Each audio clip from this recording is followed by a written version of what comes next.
Bom dia, senhor presidente. Bom dia aos remanescentes colegas vereadores que ainda continuam aqui no plenário.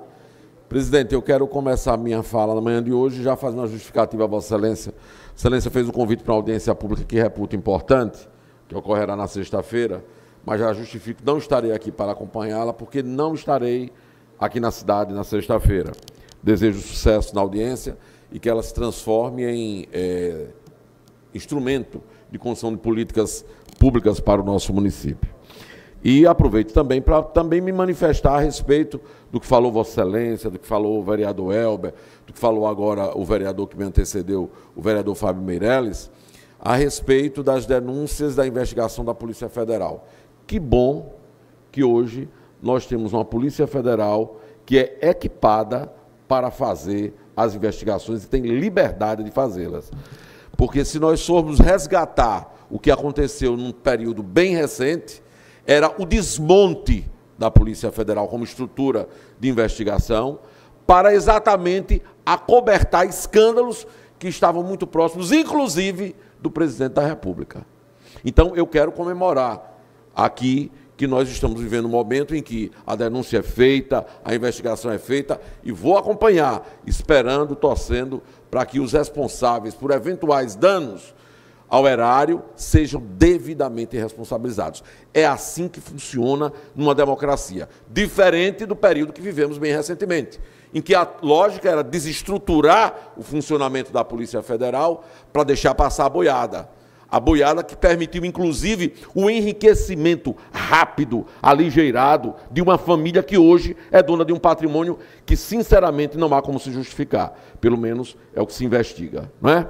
Então, a Polícia Federal tem que fazer o trabalho e o Executivo não tem que estar interferindo, desmontando o sistema de Polícia Federal. Não pode usar os instrumentos da polícia para fazer o que foi feito, pelo menos é o que está sendo investigado também, com denúncias formalizados e com réus já declarados. Usar o instrumento para impedir a democracia, como aconteceu no período eleitoral, por exemplo, né? Nós estamos agora assistindo a um julgamento de um grupo de pessoas que usava essa estrutura, a estrutura de poder, exatamente para burlar as regras da democracia, impedir a participação dos cidadãos na eleição. Então, eu louvo quando as instituições democráticas, elas funcionam. E se, ao funcionar, elas detectarem problemas no governo, em agentes do governo, esses têm que responder. Eu sou daqueles que torce para que as mazelas elas não sejam acobertadas. Mas queria pedir a permissão dos senhores para entrar num outro tema. Eu comecei meu dia hoje aqui fazendo uma menção de voto de pesar a um professor da Universidade Federal de Sergipe, como falei no começo, o professor Beto, que deu uma contribuição muito importante para o curso de biblioteconomia e documentação. E quero fazer uma parte da minha fala na manhã de hoje, me dirigindo ao dia 23, que é o dia de hoje, que é o Dia Mundial do Livro. Eu tenho aqui me ocupado, até pela minha condição de educador, me ocupado de datas que estão marcadas no calendário, e são muitas. Se nós pegarmos o calendário deste país, ao longo do ano, nós temos diversas datas que buscam marcar e incentivar a prática da leitura. Para vocês terem ideia, só agora em abril, que eu me lembrei ali enquanto fazia minhas anotações, nós tivemos o dia 2 de abril, que foi o Dia Internacional do Livro Infantil, dia 9 de abril, o Dia Nacional da Biblioteca, dia 18 de abril, Dia Nacional do Livro Infantil, dia 23 hoje, Dia Mundial do Livro, e ainda teremos amanhã o Dia Nacional da Língua Brasileira de Sinais. Só em abril nós temos aqui 5 datas que eu me lembrei, que têm relação com leitura, com livro, e eu quero chamar a atenção aqui para fazer uma reivindicação à administração municipal de Aracaju. Tenho feito outras, por exemplo, os senhores são testemunhas de que aqui já apresentei indicações, aqui eu já cobrei a necessidade, por exemplo, de nós retomarmos o funcionamento da Biblioteca Clodomir Silva ali no Siqueira Campos, que está para fazer reforma há muito tempo. Não foi essa administração que gerou aquela paralisação do atendimento, mas que a gente precisa ter um planejamento para aquela biblioteca voltar a atender a população. Fiz aqui a cobrança da necessidade de nós ampliarmos a rede de biblioteca em nosso município, para garantir o atendimento descentralizado nos bairros. Os bairros precisam ter espaço de biblioteca com uma concepção mais moderna, uma concepção atualizada do que é uma biblioteca, não é? Também aqui já reivindiquei que houvesse o cumprimento da Lei 12.244 de 2010, que obriga a existência de bibliotecas no interior das escolas de educação básica. E já temos que lembrar que, recentemente, no ano passado, a Lei 14.836 criou o Sistema Nacional de Bibliotecas Escolares. Isso tudo tem que ser levado em consideração. Mas eu queria, no dia de hoje, no Dia Mundial do Livro, fazer uso de um texto que foi publicado hoje na Folha de Sergipe. O texto é de autoria de um colega meu, historiador, Emanuel Rocha, que, além de historiador, escreveu já o livro Bairro América, a saga de uma comunidade. Quem não conhece, eu recomendo. Para nós, somos vereadores, é importante, mostra um pouco da história daquele bairro. E, além de ser poeta popular e repórter fotográfico, Emanuel, ele hoje fez publicar um livro, um texto, melhor dizendo, que eu queria, inclusive, pedir que ficasse registrado nos anais dessa sessão de hoje. O título do texto é Aracaju e o Apagão Literário, um convite à reflexão no Dia Mundial do Livro. E eu queria corroborar, vereador Milton, com as reflexões que o Emanuel faz nesse texto, chamando a atenção para o abandono que, historicamente, não é, a literatura, a leitura, vem sofrendo no nosso município, isso que ele chama de apagão literário. Porque, se vocês forem ver, nós temos uma riqueza de autores, escritores, de formas de literatura de cordel, mas nós não temos uma política efetiva de estímulo, de incentivo e de divulgação desses grandes escritores e da leitura aqui na nossa cidade. Você vê cidades que têm feiras de livro, promovidas, inclusive, com a participação do poder público, cidades que têm encontros e simpósios de escritores, né? Cidades onde a gente vê a ocorrência de oficinas de leitura, saraus literários, muitas vezes promovido mais por iniciativa individual e particular do que a iniciativa do próprio poder público. Mas eu quero reivindicar da Secretaria Municipal da Educação, dos órgãos de cultura aqui do município, da prefeita, que é uma mulher do direito, portanto, uma pessoa que tem a compreensão da importância da leitura, que nós tenhamos no calendário da nossa cidade atividades que valorizem e estimulem a leitura, mas não só atividades, temos espaços, é necessário a gente criar ambientes que favoreçam a leitura, é necessário equiparmos os espaços com os instrumentos necessários para isso. E por que eu tenho insistido nisso? Não é apenas por uma alegoria, não é apenas porque eu sou professor e aí acho que, bem, tem que ter leitura. Não é só isso. É que a neurociência tem mostrado que nós estamos vivendo uma quadra em que a tecnologia tem cada vez mais nos transformado, criado condições para diminuir a nossa capacidade intelectual de reflexão, de criação. Nós estamos nos tornando escravos de um meio de comunicação que é muito ágil, e ao ser muito ágil, ele termina não ajudando a desenvolver todas as habilidades e as capacidades cerebrais que nós temos. Isso é muito grave.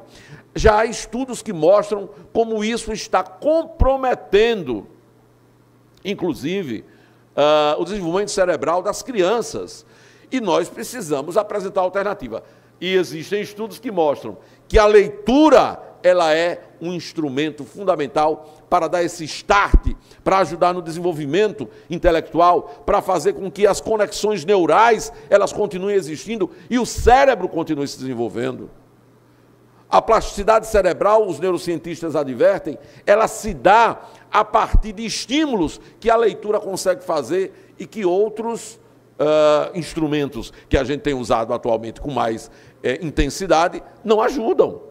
Então, nós temos que ter responsabilidade com isso. Estamos falando do futuro da humanidade. Tem gente que eu acho que nem se toca em relação a isso. Mas é sobre isso que nós falamos. E uma cidade que vive um apagão literário, como Aracaju, e não é só Aracaju, mas se a gente for pesquisar, a gente tem iniciativas muito interessantes, públicas e privadas por aí afora, e nós precisamos ter políticas que estimulem isso. especialmente no interior das escolas. Daí a minha insistência em nós, o tempo inteiro, percebermos a importância de cumprir o que a legislação nacional determina a respeito desse aspecto. Com as bibliotecas escolares, agora, claro, tudo isso com a participação de profissionais gabaritados, que vão utilizar a biblioteca de forma a estimular, porque termina se criando uma ideia de que biblioteca é um espaço cansativo, desestimulante. Não é nada disso. Se vocês forem analisar, estudar as iniciativas do que se chama Biblioteca Viva, do que se chamam experiências de bibliotecas que viram verdadeiros centros de difusão cultural, ela é um espaço de vida, é um espaço de intensificação de relações, de crescimento, do prazer pela leitura. Isso tem que ser objeto de preocupação da política municipal de Aracaju, tanto na Secretaria Municipal da Educação, como eu já disse, como nos órgãos de cultura, e como algo que seja abraçado em conjunto pela administração municipal. E, claro, por nós aqui também no Poder Legislativo. Afinal de contas, somos nós os estimuladores, né, de políticas para isso, ou não. Isso tem que virar ponto focal das nossas preocupações se nós queremos ter atenção com o desenvolvimento intelectual, né, da nossa juventude, da nossa infância, de nós próprios e do futuro que nós teremos para a nossa cidade. Por isso fica aqui esse registro no dia de hoje, dia 23 de abril, Dia Mundial do Livro, e quero dar como lido esse texto, porque achei preciso na análise e achei denunciador de uma realidade que não só Aracaju vive, mas também vive, que é esse apagão literário. Parabéns ao professor Emanuel Rocha, ele é muito atento a essas questões. Deixo como lido o texto na íntegra que ele escreveu hoje e publicou, e agradeço aos colegas pela atenção e, claro, vou encaminhar mais indicações à Prefeitura, sugerindo iniciativas que possam promover e ajudar na construção de uma cidade com menos apagão literário. Antes de concluir, lembrei que Umberto Eco, que aqueles que não leem talvez não saibam, filósofo italiano, com uma escrita fantástica, ele tem uma frase que é emblemática. Eu queria concluir minha fala com esta frase de Umberto Eco. Ele diz assim: quem não lê aos 70 anos terá vivido apenas uma vida. Quem lê terá vivido 5.000 anos. Ler é uma imortalidade retroativa. Que frase fantástica para nós refletirmos sobre a importância do ato de ler. Aliás, este é o título de um dos livros também de Paulo Freire. Portanto, as pessoas que sabem o valor da leitura compreendem isso. Umberto Eco, quando fala desses 5.000 anos, quem passa a vida toda sem ler viveu apenas uma vida, mas quem lê vive 5.000 anos, é porque a escrita é uma conquista que nós obtivemos há cerca de 6.000 anos. Portanto, a capacidade de ler, e ler bem, não é aquela leitura meramente funcional, né? Não é aquela leitura apenas para você cumprir alguma obrigação eleitoral ou alguma obrigação cartorial, mas a leitura compenetrada, porque tem diferença também, há tipos de leitura diferenciados, assim como há tipos de inteligência diferenciados.